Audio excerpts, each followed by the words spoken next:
Dumating na nga ang kinatatakutan ng marami, ang muling pag-usbong ng giyera sa pagitan ng US at Iran dahil imbis na tumigil, ay lalo pa itong nag-iinit sa pagdaan ng mga araw dahil nagsagawa ang US ng pangatlong round ng pambobomba na mas malaki at mas precise kaysa sa dalawang una.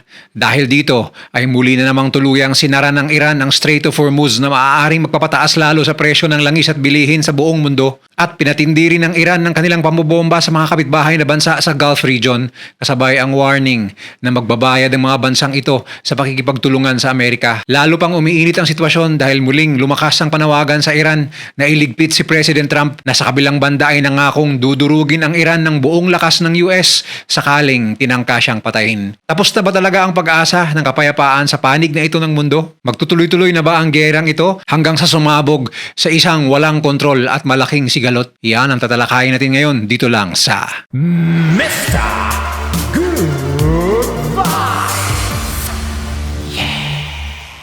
Muling yumanig ang maraming bahagi ng Iran matapos ilungsad ng Estados Unidos ang ikatlong sunod-sunod na malawakang pag-atake laban sa mga puwersang militar sa loob ng Iran.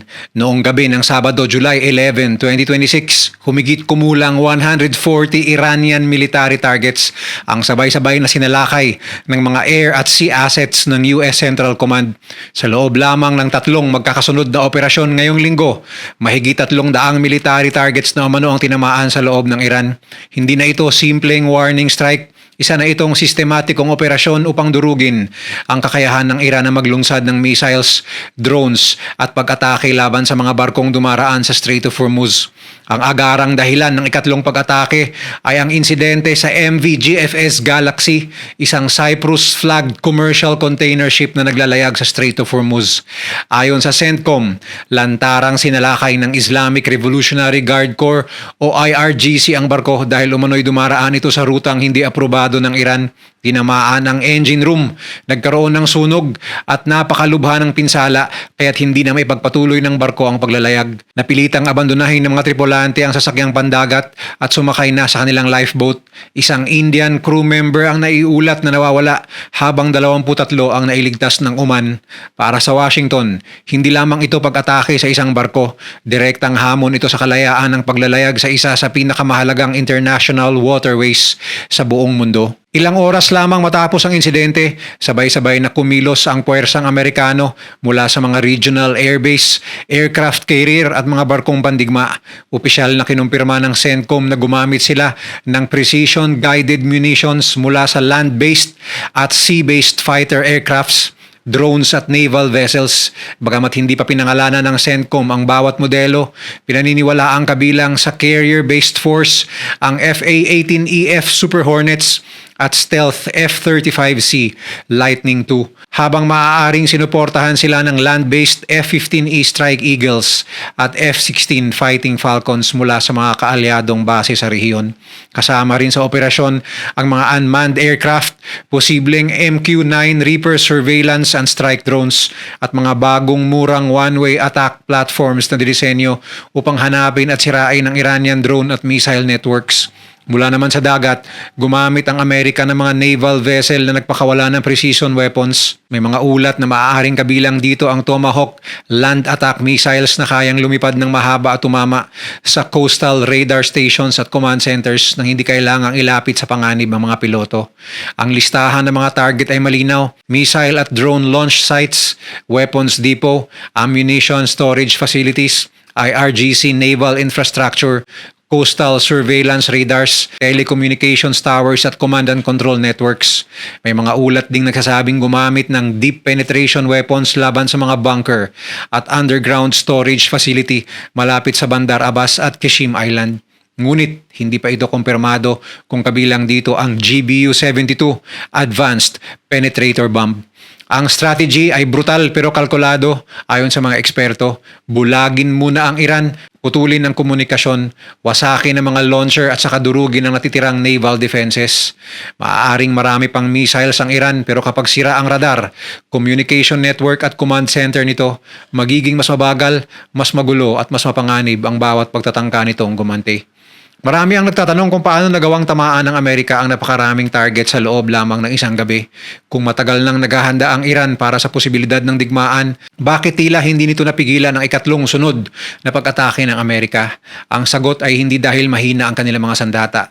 Ang tunay na dahilan ay dahil ang mismong sistema na dapat sana'y nag-uugnay sa kanilang depensa ang unang pinuntirya ng Amerika. Sa halip na unahin ng mga missile launchers, mas pinili umano ng US na sirain ang mga mata at utak ng Iranian military. Isa-isang tinamaan ang mga coastal surveillance radar at communication towers at command and control centers. Ito ang mga pasilidad na responsable sa pagtukoy ng paparating ng mga eroplano, pagbibigay ng babala sa iba't ibang air defense units at pagpapadala ng utos kung kailan dapat magkaputok ng surface-to-air missiles. Kapag naputol ang komunikasyon sa pagitan ng mga ito, nagiging parang magkakahiwalay na sundalo ang bawat air defense battery. May armas ngunit walang malinaw na koordinasyon. Hindi rin iisang direksyon nang galing ang pag-atake. Ayon sa impormasyon ng CENTCOM, sabay-sabay na kumilos ang mga puwersa mula sa lupa, dagat at himpapawid, habang ang mga carrier-based at land-based fighter aircrafts ay papalapit mula sa iba't ibang direksyon. Ang mga naval vessel ay nagpakawala rin ng precision weapons mula sa malayong distansya. Kasabay nito ang mga high-tech na drones na ilang araw nang gumagawa ng surveillance flight sa ibabaw ng Iran at ginagamit upang tukuyin ang mga target at lituhin ang Iranian defense system. Sa katunayan ay napabalitang may isang MQ Reaper drone na napabagsak ang Iran itong nakaraang linggo lamang bilang patunay na matagal nang sinusubaybayan ng Amerika ang bawat galaw ng Iran. Ang ganitong uri ng operasyon ay tinatawag na multi-axis attack, kung saan pinipilit ang depensa ng kalaban na hatiin ang kanilang atensyon sa napakaraming banta ng sabay-sabay. Mas naging mahirap pa ito para sa Iran dahil napakahaba ng baybaying dagat na kailangan itong bantayan mula sa Bandar Abbas hanggang sa mga isla sa Strait of Hormuz.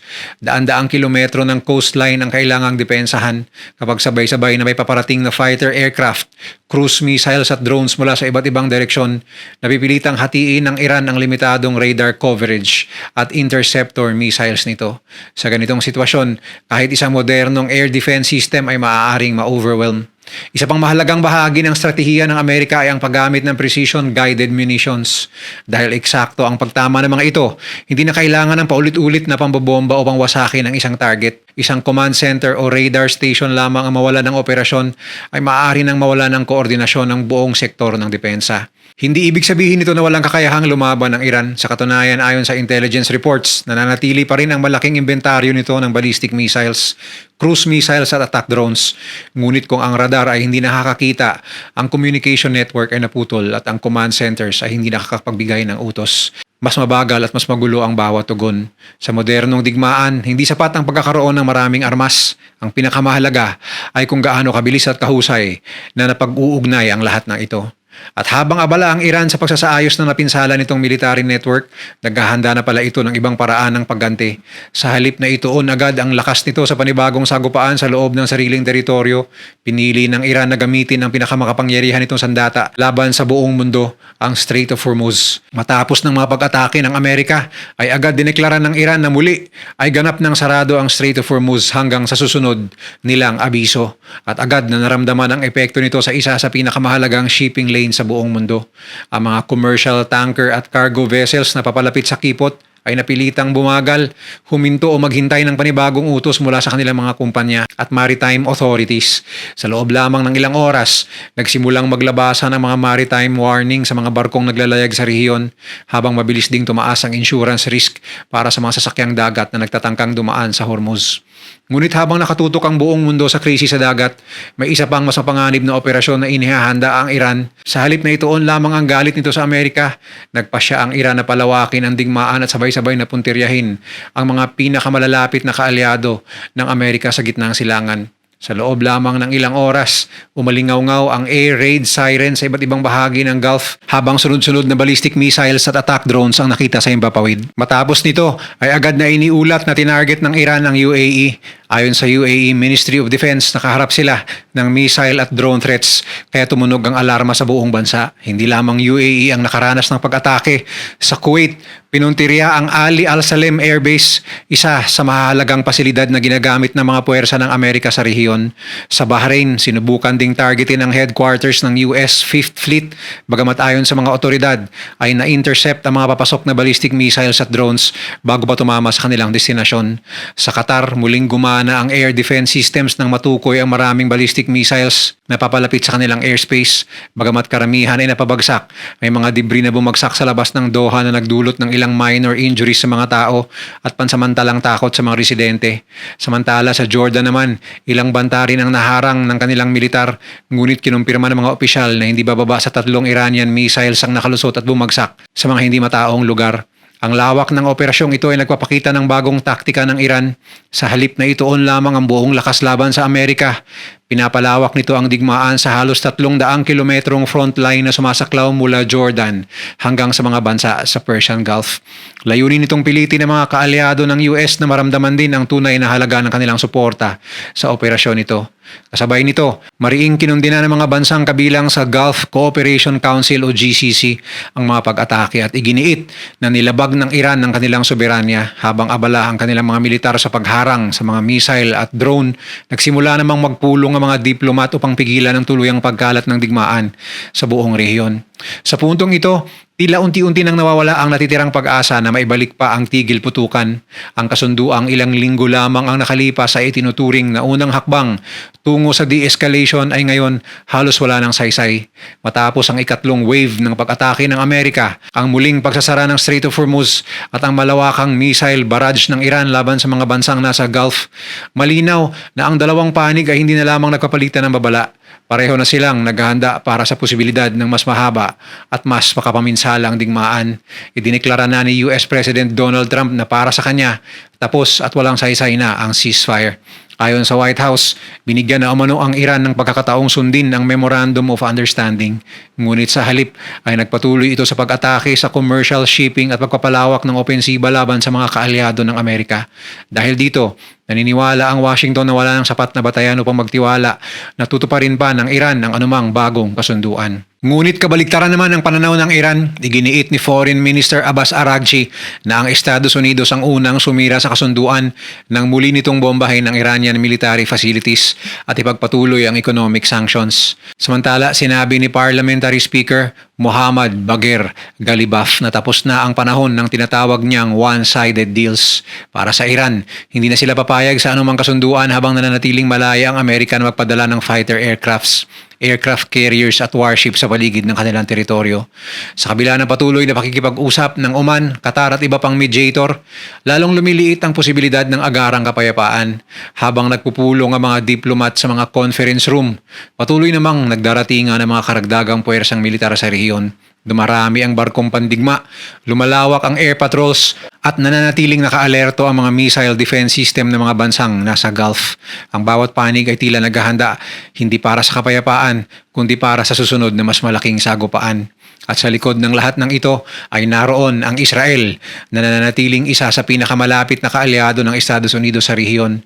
Bagamat hindi pa ito muling naglulunsad ng panibagong malawakang opensiba sa kasalukuyang yugto ng krisis, paulit-ulit nang ipinapakita ng pamunuan ito na handa silang kumilos anumang oras kapag nakita nilang muling lumalakas ang kakayahang militar ng Iran o kapag may direktang banta sa kanilang seguridad. Dahil dito, nananatiling mataas ang posibilidad na anumang malaking pag-atake ng Iran laban sa mga interes ng Amerika o sa mga kaalyado nito ay maaaring magbunsod ng panibagong opensiba mula sa Israel. Kapag nangyari yon, hindi na lamang ito magiging digmaan ng Amerika at Iran, maaari na itong maging isang sabayang labanan na lalahukan ng ilan sa pinakamalalakas na militar sa gitnang silangan upang tuluyan ng matalo ang rehimen na namumuno sa Iran. Maraming defense analyst ang nagsasabing ito ang pinakamapanganib na yugto ng krisis. Sa mga nakaraang linggo, karamihan sa mga opensiba ay may malinaw na limitasyon, ngunit ngayon, unti-unti nang nawawala ang mga hangganang yon. Ang bawat pag-atake ay mas malaki kaysa sa nauna, mas marami ang nadadamay at mas kaunti ang natitirang espasyo para sa diplomasya. Ang dating limitadong palitan ng airstrikes ay unti-unti nang nagiging isang regional conflict na maaaring humila sa mas marami pang bansa. At habang lumalabo ang pag-asa sa kapayapaan, may isa pang ulat ang lalong nagpainit sa sitwasyon. Lumabas ang intelligence na nagsasabing may bagong plano ang Iran laban mismo sa buhay ni Donald Trump. Kung mapapatunayang totoo ito, maaaring hindi na lamang ito magiging usapin ng paghihiganti, kundi simula ng isang digmaang maaaring hindi na mapigilan ng kahit sinong mediator. Ayon sa mga ulat na ibinahagi ng ilang opisyal ng Amerika, nakatanggap ang White House ng intelligence na may partikular na plano ang Iran upang targetin si US President Donald Trump. Bagamat sinabi ni Trump na matagal na siyang kabilang sa tinatawag niyang kill list ng Iran, malinaw ang kanyang naging babala kapag sinubukan siyang paslangin ng Iran. Magiging napakabigat ng magiging kapalit nito. Sa isang matinding pahayag, sinabi niya na wawasakin at dudurugin ng Amerika ang Iran kung isasagawa nito ang anumang assassination attempt laban sa kanya. Ayon pa sa ilang ulat mula sa mga opisyal na malapit sa White House, nagbigay na rin siya ng direktiba sa Pentagon na magkaroon ng nakahandang contingency plan para sa isang napakalaking military response kung mangyari ang ganoong sitwasyon. Kabilang sa mga planong pinag-uusapan ang posibilidad ng malawakang missile strike sa buong Iran. Bagamat maraming detalye ng mga contingency plan na ito ang nananatiling classified at hindi opisyal na inalalabas. Malinaw ang mensaheng gustong ipaabot ng United States. Anumang direktang pag-atake laban sa Pangulo ng Estados Unidos ay hindi sasagutin ng limitadong airstrike lamang, kundi ng buong puwersa ng United States military. Lalong umiinit ang sitwasyon matapos kumpirmahin ni US Ambassador to Israel Mike Huckabee na nagbahagi ang Israel sa Washington ng impormasyon tungkol sa umano'y partikular na banta laban kay Trump. Habang hindi kinumpirma ng White House ang lahat ng detalye sa intelligence na ito, nananatiling mataas ang antas ng seguridad sa paligid ng Pangulo. Samantala sa Iran, lalo pang tumindi ang panawagan ng paghihigante matapos ang unang mensahe ni Supreme Leader Mujtaba Khamenei kasunod ng libing ng kanyang ama. Sa kanyang talumpati, nangako siyang ipaghihiganti ang dugo ng mga namatay sa digmaan at sinabi niyang ang paghihiganti ay hindi lamang kagustuhan ng pamahalaan kundi kagustuhan ng buong bansa. Dahil rito, maraming defense analysts ang naniniwalang sapat na ang isang maling kalkulasyon sa mga nangyayari ngayon sa pagitan ng Iran at US. Isang missile na tumama sa maling target, isang barkong lumubog o isang matagumpay na high-profile attack upang tuluyang sumiklab ang sabayang opensiba ng Amerika, Israel, pati na ang mga bansa sa Gulf region laban sa Iran.